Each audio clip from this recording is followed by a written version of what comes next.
Oke, sekarang kita akan belajar alat optik yang terakhir, yaitu mata manusia. Mata manusia berfungsi sebagai indera penglihatan. Saya yakin sudah pada tahu ya soal yang ini. Berikutnya, bekerja dengan bantuan cahaya. Maksudnya, mata dapat bekerja secara maksimal ketika ada cahaya. Yang terakhir terdiri dari 3 lapisan. Setelah ini kita akan belajar lapisan-lapisan pada mata.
Lapisan yang pertama adalah lapisan sklera atau lapisan luar. Lapisan sklera merupakan lapisan paling luar yang berwarna putih. Jadi warna putih pada mata kita disebut dengan lapisan sklera. Nah, lapisan sklera berfungsi melindungi bagian di dalamnya. Pada lapisan sklera ada yang namanya kornea. Mana sih kornea? Kalau ini sklera ya teman-teman, ini skleranya. Nah, ini kornea adalah bagian yang cembungnya ini. Ini disebut dengan kornea. Di dalam kornea ada cairan yang namanya aqueous humor. Cairan ini adalah cairan yang berfungsi untuk membasahi kornea sehingga kornea dapat bekerja secara maksimal. Memang apa sih fungsi kornea? Kornea berfungsi sebagai tempat masuknya cahaya. Jadi ketika ada cahaya yang masuk, pertama kali melalui kornea.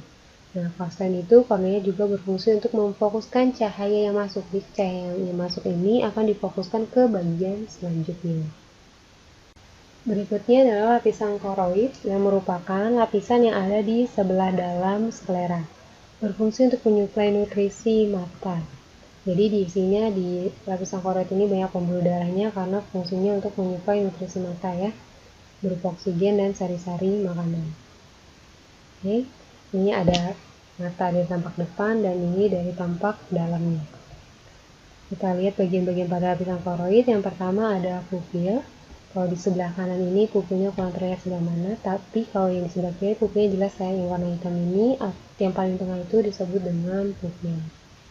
Berikutnya, warna abu-abu ini ada disebut dengan iris atau selaput pelangi. Berikutnya ada yang namanya lensa, dan yang terakhir ada yang namanya otot ciliaris. Nah, setelah ini kita akan belajar apa sih fungsi dari bagian-bagian tersebut. Pada lapisan koroid ada 4 bagian yang harus kita ingat beserta fungsinya. Pertama ada pupil, jalan masuknya cahaya. Pupil pada bagian koroid ini, pada lapisan koroid ini bisa membesar dan juga bisa mengecil.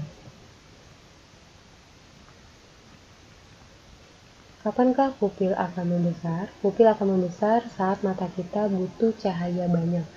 Berarti kapan mata kita butuh cahaya banyak? Saat kita berada di ruang yang kurang cahaya atau di ruang gelap. Nah, berarti kebalikannya. Pupil akan mengecil ketika mata kita mendapat terlalu banyak cahaya. Di mana kita mendapat terlalu banyak cahaya? Ketika berada di ruang yang terang. Gitu ya. Jadi pupil kita bisa membesar, bisa mengecil tergantung jumlah cahaya yang dibutuhkan oleh mata. Nah, siapa yang menyebabkan pupil membesar mengecil? Yang menyebabkan pupil membesar mengecil adalah iris atau selaput pelangi. Selain memberi warna, fungsi iris juga untuk mengatur ukuran pupil. Jadi kayak gitu. Jadi yang mengatur pupil adalah iris. Berikutnya ada lensa. Fungsi lensa adalah mengumpulkan, memfokuskan, dan membiaskan cahaya. Lensa pada mata kita adalah lensa biconvex. Biconvex. Masih ingat biconvex? Bi itu 2, convex itu cembung. Jadi lensa yang terdiri dari 2 bagian cembung. Jadi lensa mata kita adalah lensa biconvex. Nah, sama nih seperti pupil, lensa mata kita ternyata juga bisa berubah, tapi bukan membesar mengecil ya kalau lensa. Lensa itu bisa punya 2 keadaan, yaitu memipih dan mencembung.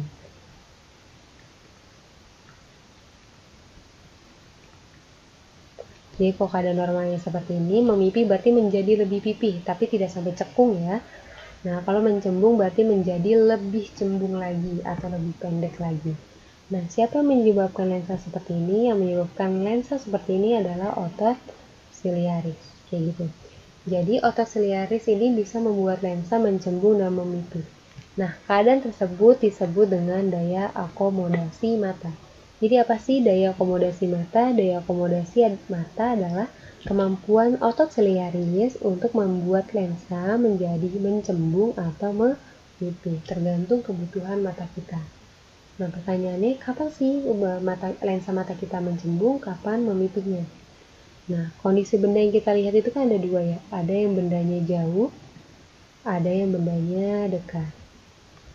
Ada yang bendanya jauh, ada yang benda dekat. Ketika benda jauh, maka otot siliaris kita akan kontraksi. Nah, otot siliaris yang kontraksi akan menyebabkan lensa menipis atau memipih. Kayak gitu. Nah, berarti tinggal kebalikan nih. Ketika bendanya dekat, maka ketika bendanya jauh, otot siliarisnya itu bukan kontraksi, melainkan relaksasi. Sorry ya, tertukar.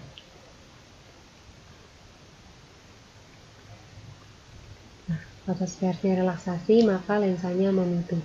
Ketika bendanya dekat, maka kebalikannya, otot siliarisnya akan kontraksi. Sama ya konsepnya seperti otot-otot pada umumnya, kalau kontraksi berarti memendek. Nah, lensanya juga ikutan memendek.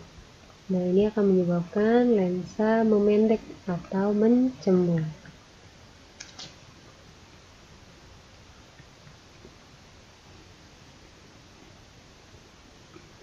Apa sih fungsinya lensa mata kita harus memipih dan mencembung? Fungsinya agar bayangan yang dihasilkan oleh mata itu nanti tepat jatuh di retina. Nah, apa sih retina? Nanti setelah ini kita akan belajar tentang retina. Oke, berikutnya kita akan belajar lapisan dalam. Nah, pada lapisan dalam ada bagian-bagian. Yang pertama ada namanya retina. Retina merupakan tempat menangkapnya bayangan. Jadi bayangan dari benda yang kita lihat nanti ditangkapnya itu di retina. Berikutnya ada yang namanya titik buta. Titik buta itu adalah bagian di mana tidak ada retina. Jadi ketika bayangan jatuhnya di titik buta, maka tidak akan ada bayangan yang terbentuk. Maksudnya, jadi ketika ada cahaya yang sampainya ke titik buta, maka tidak akan ada bayangan yang terbentuk. Maka kita tidak bisa lihat apa-apa. Berikutnya ada saraf optik. Jadi adalah saraf yang tugasnya adalah meneruskan hasil bayangan yang dibentuk retina ke otak. Nah, yang terakhir ada vitreosumor atau cairan yang mengisi bagian lapisan dalam ini. Jadi isi dari lapisan dalam ini adalah si vitreosumor. Nah, pada bagian lapisan dalam, bagian yang sangat penting adalah retina. Nah, ketika retina diperbesar akan nampak seperti ini ya. Tadi kan kalau di sebelumnya itu retina hanya berupa warna kuning saja gitu kan, lapisan berwarna kuning. Kita lihat dulu ya. Nah, retina yang sebelah sini ya, yang warnanya kuning saja. Nah, tapi setelah ini retina kita perjelas. Oke, kalau diperjelas seperti ini. Nah, yang penting di retina itu punya 2 macam sel. Kita lihat nih, sel yang pertama bentuknya seperti ini. Ini adalah bentuk sel yang kedua. Sebenarnya yang lain yang warna kuning, pink, dan sebagainya ini juga sel. Tapi ini adalah sel-sel saraf atau hanya sel-sel penghubung. Sel retinanya sendiri adalah yang berbentuk seperti ini, yang warnanya merah, biru, dan hijau. Nah, dua sel ini kan bentuknya beda. Karena bentuknya beda, maka kedua sel ini punya nama yang berbeda juga. Sel yang pertama adalah sel kerucut, karena bentuknya menyerupai kerucut nih, atau cone cell. Nah, sel kerucut adalah sel yang peka terhadap warna, bekerja maksimal saat ada cukup cahaya sampai terang. Terdiri dari 3 warna, ada sel merah, sel biru, dan sel hijau. Maksudnya seperti ini. Sel kerucut adalah sel yang akan bekerja saat kita berada di ruangan yang cukup cahaya atau cukup cahaya atau terang. Nah, saat ada cukup cahaya atau terang, saat itulah kita bisa mengenali warna kan. Nah, karena itulah sel kerucut atau cone cell bekerja maksimal saat kita mendapatkan cukup cahaya. Nah, berikutnya ada sel batang atau rod cell. Nah, ini adalah sel yang peka terhadap cahaya. Maksudnya, peka terhadap cahaya seperti ini. Ketika kita berada di ruangan yang gelap, mata kita membutuhkan cahaya kan. Nah, karena kita butuh cahaya, sedangkan ruangannya gelap, cahayanya dikit. Jadi kita butuh sel yang peka terhadap cahaya, yang bisa bekerja meskipun cahayanya nggak banyak. Nah, itu adalah si sel batang atau rod cells. Nah, dia akan bekerja maksimal saat kekurangan cahaya. Jadi, kalau si kerucut itu maksimalnya ketika cahayanya cukup, kalau sel batang maksimalnya bahkan ketika cahayanya kurang. Nah, bedanya kalau di rod cell itu tidak bisa mengenali warna, tapi kalau di sel kerucut bisa mengenali warna.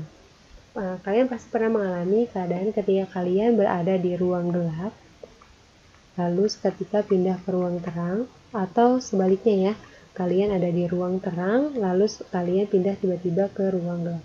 Pasti kalian akan mengalami suatu waktu yang dimana kalian buta sesaat gitu kan ya. Nah, kenapa hal itu bisa terjadi? Hal itu terjadi karena ada perpindahan pekerjaan gitu. Maksudnya kayak gini. Ketika kalian di ruang gelap, maka yang sedang bekerja saat itu adalah si sel batang atau rod cell kalian. Nah, ketika kalian tiba-tiba pindah ke ruang terang, maka retina kalian itu butuh waktu untuk memindahkan pekerjaan dari si sel batang ke sel kerucut. Karena yang bekerja di tempat yang terang itu maksimalnya adalah si sel kerucut. Begitu juga sebaliknya. Ketika kalian sedang berada di tempat yang terang, maka yang sedang bekerja maksimal adalah sel kerucutnya. Tapi kalian pindah nih tiba-tiba ke ruang gelap, maka retina kalian membutuhkan waktu untuk memindahkan pekerjaan yang ada di sel kerucut untuk pindah ke sel batang. Seperti itu. Oke, berikutnya kita akan belajar proses pembentukan bayangan pada mata. Cara kita bisa melihat adalah harus ada cahaya. Jadi cahaya pertama akan mengenai benda ya.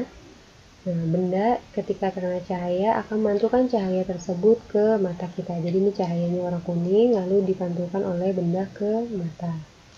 Nah, pertama cahaya akan diterima oleh kornea yang ini. Nah, di kornea terjadi proses pembiasan cahaya. Lalu cahayanya akan diteruskan ke pupil. Di sini pupil akan membesar atau mengecil tergantung kebutuhan cahaya yang dibutuhkan oleh mata kita. Seperti itu, yang mengatur pupil adalah iris. Berikutnya, cahaya akan diteruskan ke lensa mata nih, warna putih. Nah, sama seperti pupil, lensa juga akan diatur oleh otot siliaris.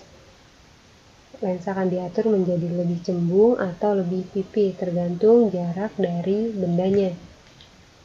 Nah, fungsinya apa sih lensa ini memipih dan mencembung? Fungsinya agar bayangan yang jatuh nanti tepat jatuh di retina.